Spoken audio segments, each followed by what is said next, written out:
यह बात तब की है जब शहंशाह अकबर और बीरबल की पहली मुलाकात हुई थी। उस समय सभी बीरबल को महेश दास के नाम से जानते थे। एक दिन शहंशाह अकबर बाजार में महेश दास की होशियार से खुश होकर उसे अपने दरबार में इनाम देने के लिए बुलाते हैं और निशानी के तौर पर अपनी अंगूठी देते हैं। कुछ समय के बाद महेश दास सुल्तान अकबर से मिलने का विचार बनाकर उनके महल की ओर रवाना हो जाते हैं। वहां पहुंचकर महेश दास देखते हैं कि महल के बाहर बहुत लंबी लाइन लगी हुई है और दरबान हर व्यक्ति से कुछ न कुछ लेकर ही उन्हें अंदर जाने दे रहा है। जब महेश दास का नंबर आया तो उसने कहा कि महाराज ने मुझे इनाम देने के लिए बुलाया है और उसने सुल्तान की अंगूठी दिखाई। दरबान के मन में लालच आ गया और उसने कहा कि मैं तुम्हें एक ही शर्त पर अंदर जाने दूंगा, अगर तुम मुझे इनाम में से आधा हिस्सा दो तो। दरबान की बात सुनकर महेश दास ने कुछ सोचा और उसकी बात मानकर महल में चले गए।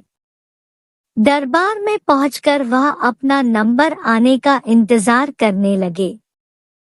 जैसे ही महेश दास की बारी आई और वो सामने आए तो शहंशाह अकबर उन्हें देखते ही पहचान गए और दरबारियों के सामने उनकी बहुत तारीफ की। बादशाह अकबर ने कहा कि बोलो महेश दास, इनाम में क्या चाहिए? तब महेश दास ने कहा कि महाराज मैं जो कुछ भी मांगूंगा क्या आप मुझे इनाम में देंगे? बादशाह अकबर ने कहा कि बिल्कुल, मांगो, क्या मांगते हो? तब महेश दास ने कहा कि महाराज मुझे पीठ पर 100 कोड़े मारने का इनाम दे। महेश दास की बात सुनकर सभी को हैरानी हुई और बादशाह अकबर ने पूछा कि तुम ऐसा क्यों चाहते हो? तब महेश दास ने दरबान के साथ हुई पूरी घटना बताई और अंत में कहा कि मैंने वादा किया है कि इनाम का आधा हिस्सा मैं दरबान को दूंगा।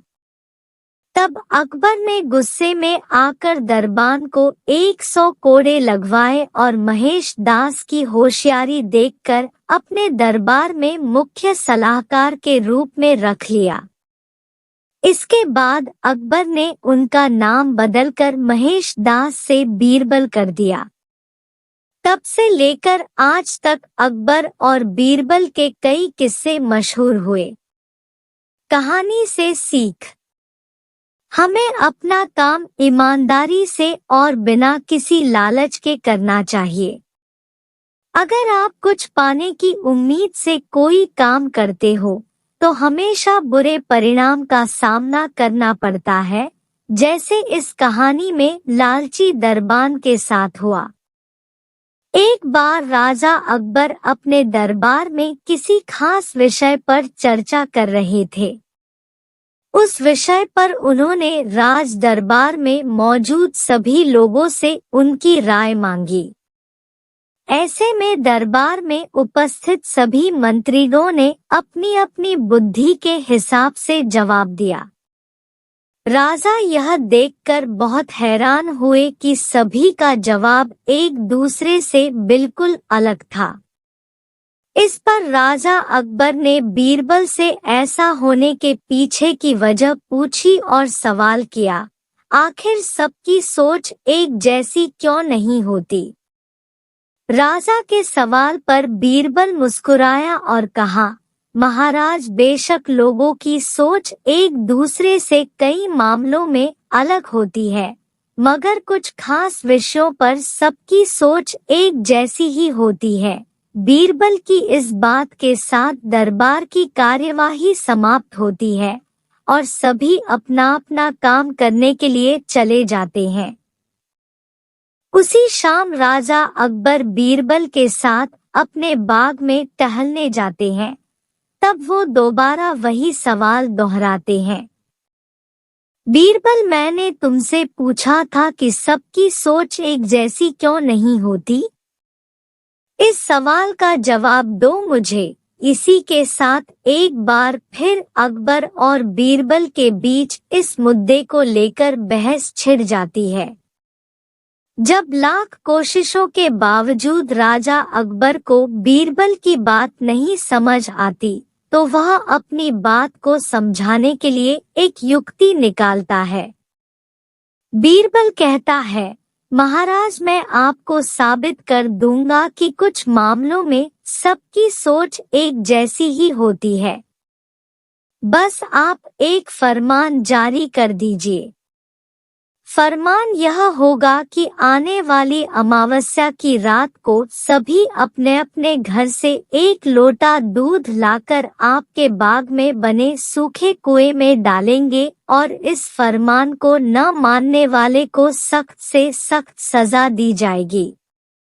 वैसे तो राजा अकबर को बीरबल की यह बात मूर्खता वाली लगती है, लेकिन वह बीरबल के कहे अनुसार शाही फरमान जारी करवा देते हैं। राजा के आदेश से सिपाही पूरे राज्य में घूम घूम कर इस फरमान के बारे में सभी को बताते हैं। राजा के इस फरमान को सुनते ही सभी में इस बात को लेकर चर्चा होने लगी कि सूखे कुएं में दूध डालना एक मूर्खतापूर्ण कार्य है। फिर भी राजा का फरमान था तो मानना सभी को था। सभी अमावस्या की रात का इंतजार करने लगे। देखते देखते अमावस्या की रात भी आ गई और सभी अपने अपने घर से एक एक भरा लोटा लेकर कुएं के पास जमा हो जाते हैं। बारी बारी सभी कुएं में लोटा पलटकर अपने अपने घर की ओर चले जाते हैं। यह सारा नजारा राजा अकबर और बीरबल छिप कर देख रहे होते हैं।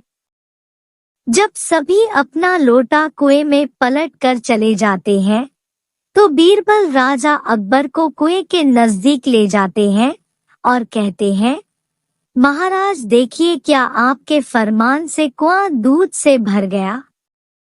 बीरबल की बात पर राजा अकबर कुएं में झांक कर देखते हैं कि कुआं ऊपर तक पानी से भरा हुआ है।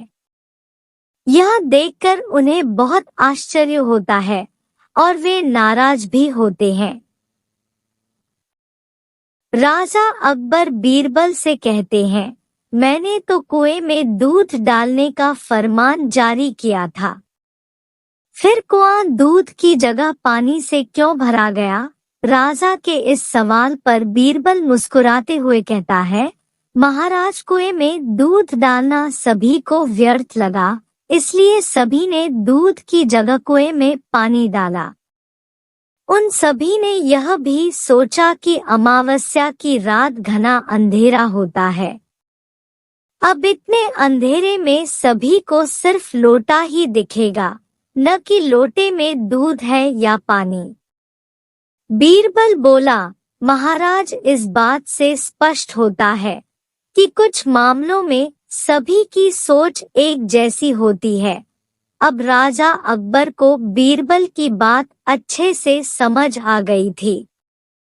कहानी से सीख।